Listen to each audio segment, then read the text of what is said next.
వైఎస్ఆర్సీపీ నేతలు ర్యాలీగా అసెంబ్లీకి వెళ్లారు. కూటమి ప్రభుత్వ విధానాలపై ప్లకార్డులు ప్రదర్శిస్తూ నిరసన వ్యక్తం చేశారు.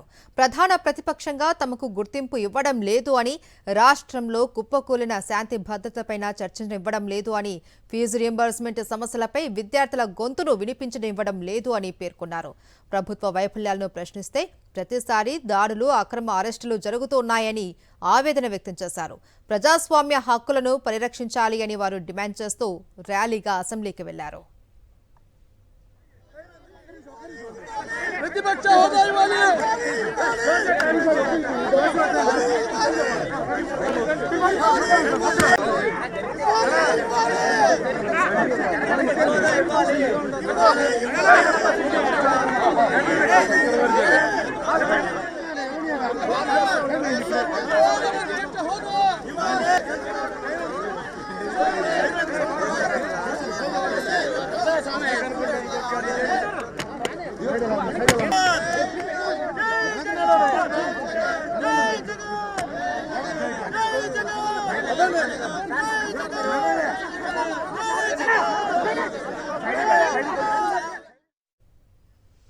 అసెంబ్లీలో గవర్నర్తో అన్ని అబద్ధాలే చెప్పించారు అన్నారు వైఎస్ఆర్సీపీ నేతలు. రాష్ట్రంలో అరాచకం రాజ్యమేలుతోందని మండిపడ్డారు.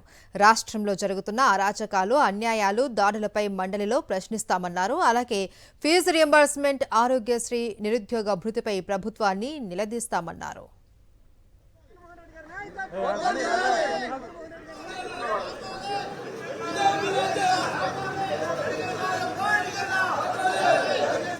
ఇరవై నెలల నుంచి ఈ రాష్ట్రంలో ఉన్నటువంటి ఏకైక ప్రతిపక్ష పార్టీ, ప్రజల పక్షాన పోరాటం చేస్తున్నటువంటి పార్టీ, ప్రశ్నిస్తున్నటువంటి పార్టీ, ప్రభుత్వ తప్పుల్ని ఎత్తి చూపుతున్నటువంటి పార్టీ, ప్రభుత్వం ఇచ్చినటువంటి హామీలని నెరవేర్చమని డిమాండ్ చేస్తున్నటువంటి పార్టీ ఏకైక పార్టీ వైఎస్ఆర్ కాంగ్రెస్ పార్టీ.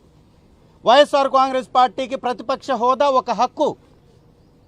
అంబేద్కర్ గారు రాసినటువంటి రాజ్యాంగంలో అధికార పక్షంతో పాటు ప్రతిపక్షం ఉంటేనే ప్రజాస్వామ్యానికి విలువ ఉంటుంది అనేటటువంటి ఇంగితం లేకుండా, జ్ఞానం లేకుండా తెలుగుదేశం పార్టీ, టీడీపీ అంటే తెలుగు దొంగల పార్టీ, తప్పులు, దాడులు, పాపాల పార్టీగా, చిట్ట చివరికి దేవుణ్ణి కూడా మోసం చేసేటటువంటి మోసగాళ్ల పార్టీగా మార్చేసి ఈ రాష్ట్రంలో ఉన్నటువంటి ఖజానాన్ని దోచేసి, మాట్లాడినటువంటి వారి మీద దాడులు చేసి వారి యొక్క పబ్బం గడుపుకుంటున్నారు.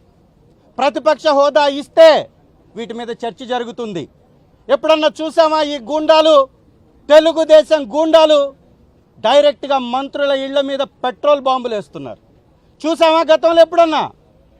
తెలుగుదేశం పార్టీ మీద వైఎస్ఆర్ కాంగ్రెస్ పార్టీ అధికారంలో ఉన్నప్పుడు ఒక్క నాయకుడి ఇంటి మీద దాడి జరిగిందా?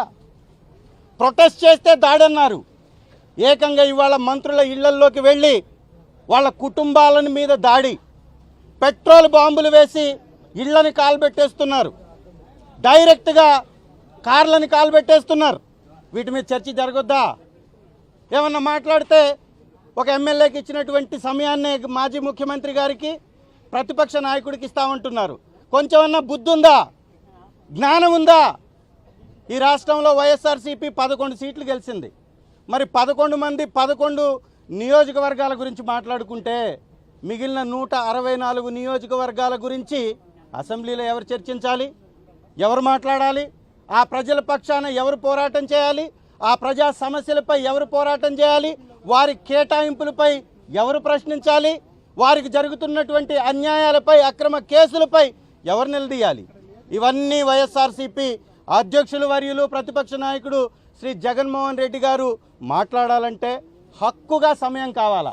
మీరిచ్చే 1 నిమిషం 2 నిమిషాల కోసం ఆ అసెంబ్లీలోకి వెళ్ళి ఈ ప్రజల పక్షాన పోరాటం చేసే అవకాశం లేదు అని పదే పదే చెప్పిన ఈ మొద్దు ప్రభుత్వం, ఈ అరాచక ప్రభుత్వం, ఈ నియంత పోకడల్ని ఎంచుకున్నటువంటి ప్రభుత్వం పిఏసీ చైర్మన్నే కొట్టేసింది. చరిత్రలో లేదు. ప్రతిపక్షానికి ఇవ్వాల్సినటువంటి పిఏసీ చైర్మన్ కొట్టేసినటువంటి గనుడు పవన్ కళ్యాణ్ గారు, ఇచ్చినటువంటి గనుడు చంద్రబాబు నాయుడు గారు.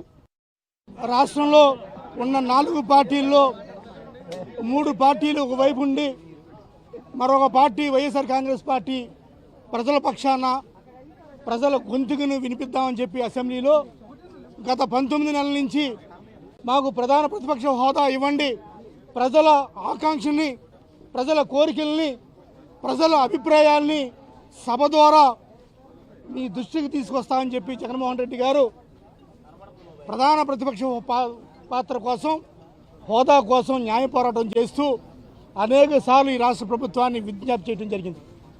అయినప్పటికీ కూడా ఈ 4 పార్టీలు 3 పార్టీలు తెలుగుదేశం పార్టీ,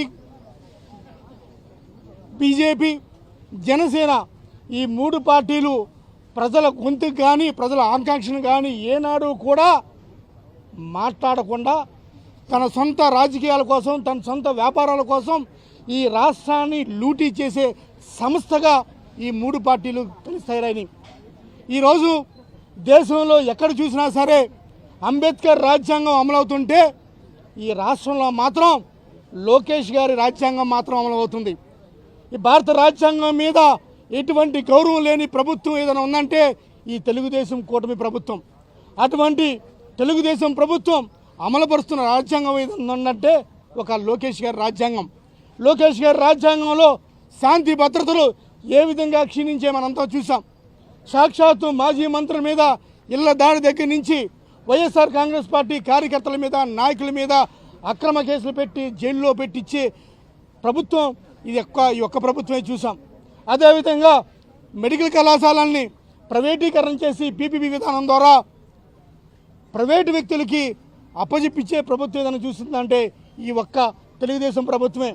నిరుద్యోగ భృతి, అదేవిధంగా అనేక అంశాలు, ఆడబిడ్డ నిధి, అనేక అంశాలు ఏదైతే పార్టీ మేనిఫెస్టో, మీ కూటమి మేనిఫెస్టో ఏదైతే పొందుపరుచుకుందో, మేము అధికారంలోకి వస్తే ఈ మేనిఫెస్టోని తూచా తప్పకుండా అమలు చేస్తానని చెప్పి ఏం వాగ్దానం చేశారో ఆ వాగ్దానాలు ఏమయ్యాయని చెప్పి నెరవేర్చవలసిన అవసరం కూటమి ప్రభుత్వం ఉందని చెప్పి గుర్తు చేయడం కోసం ఈరోజు అసెంబ్లీకి వస్తే, ఈరోజు అసెంబ్లీలో గవర్నర్ గారి ప్రసంగం ఎలా ఉందంటే, గవర్నర్ గారి ప్రసంగం అచ్చం కూడా ఎన్టీఆర్ భవన్ నుంచి వచ్చిన స్క్రిప్ట్ మాత్రమే.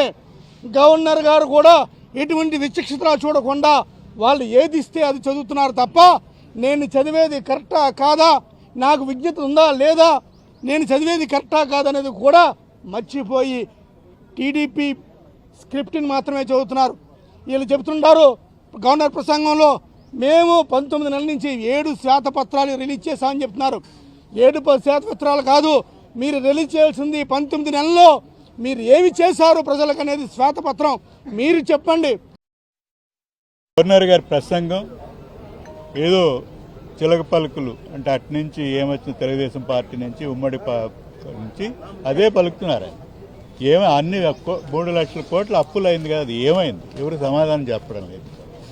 ఇక చూస్తే కనుక అన్ని విధాలు ఏమేమి హామీలు ఇచ్చారో అన్నీ కూడా ఏ ఒక్కటి నెరవేర్చిన పరిస్థితి. దాన్ని అడుగుతారేమో అని ప్రతిపక్ష హోదా లేకుండా చేయడం జగన్మోహన్ రెడ్డి గారికి, వైఎస్ఆర్సీపీకి చేసుకున్న ఒక పద్ధతి. ఈరోజు private medical colleges PPP model అంటూ మామూలు ప్రజలను దగా చేస్తున్నారు. ఎందుకంటే పీపీపీ మోడల్లో ఏముంది, ప్రజలు అంటే ప్రభుత్వ సొమ్ముని పేదవాడికి, ప్రైవేట్ వాడికి దోచిపెట్టాడు. కానీ ఈరోజు చూస్తే కన్నా ఇప్పుడు ఉస్మానియా హాస్పిటల్ ఉంది, లేదా గాంధీ హాస్పిటల్ ఉంది, ఉచిత వైద్యం, అలాగే సీట్లు ఉచితం, లేదా 10-15 వేల రూపాయల ఫీజు ఉంటుంది. కానీ అదే ప్రైవేట్ హాస్పిటల్లో కోట్ల రూపాయలు, ఎంబీబీఎస్కి 1 కోటి, ఎంఎస్కి 1 కోటి, అలాగే సోర్షులకు 1 కోటి, కోట్ల రూపాయలు ఎంతమంది బీద ప్రజలు పెట్టుకోగలరు? ఈవెన్ మిడిల్ క్లాస్ చాలామంది టీచర్స్, అప్పర్ మిడిల్ క్లాస్లో ఒక ఇంట్లో ఒకరిని డాక్టర్ చేసుకోవాలని కోరిక ఉంటుంది. దానికి ఈరోజు కొట్టేయడం జరిగింది. ఎందుకంటే ఏ ఒక్కరు కూడా అంటే ఈ అసమానతలు పెరుగుతాయి. అంటే ఉండి ఆ 5% ఎవరు అప్పర్ లెవెల్లో ఉంటారు వాళ్ళే పిల్లలే డాక్టర్ ఇంజనీర్ అవుతారు, కానీ మామూలు డాక్టర్ ఇంజనీర్ అయ్యే పరిస్థితి లేదు. కాబట్టి తప్పకుండా చంద్రబాబు నాయుడు గారు ఈ విషయంలో కొంచెం మసిపూసి మారేడుగా చేస్తున్నారు. కానీ ఆయన పట్టు వీడకుండా చాలా దారుణం, మామూలు ప్రజలకు జరిగే పెద్ద అన్యాయం అని ఈరోజు నేను నొక్కి కానిస్తున్నా. అలాగే ఈరోజు ఒక కార్పొరేట్ వైద్యం మామూలు ప్రజలకి ఒక పైసా ఖర్చు లేని నాణ్యమైన వైద్యం కార్పొరేట్ హాస్పిటల్లో ఆ రోజు రాజశేఖర రెడ్డి గారు కల్పిస్తే ఆరోగ్య పేరుతో ఈరోజు దాన్ని పక్కన పెట్టారు. 3,000 కోట్ల పైన ఈరోజు బకాయిలు ఉన్నాయి. అడిగితే సమాధానాలు లేవు. కానీ స్వయాన ఈరోజు బీదవాడికి వైద్యం అందే పరిస్థితి లేదు. రేపు కౌన్సిల్ రేపటి నుంచి ప్రతి విషయం మీద మేము నిర్ణయిస్తాం. తప్పకుండా సంగతి తేల్చుకుంటామని మనం చేస్తాం.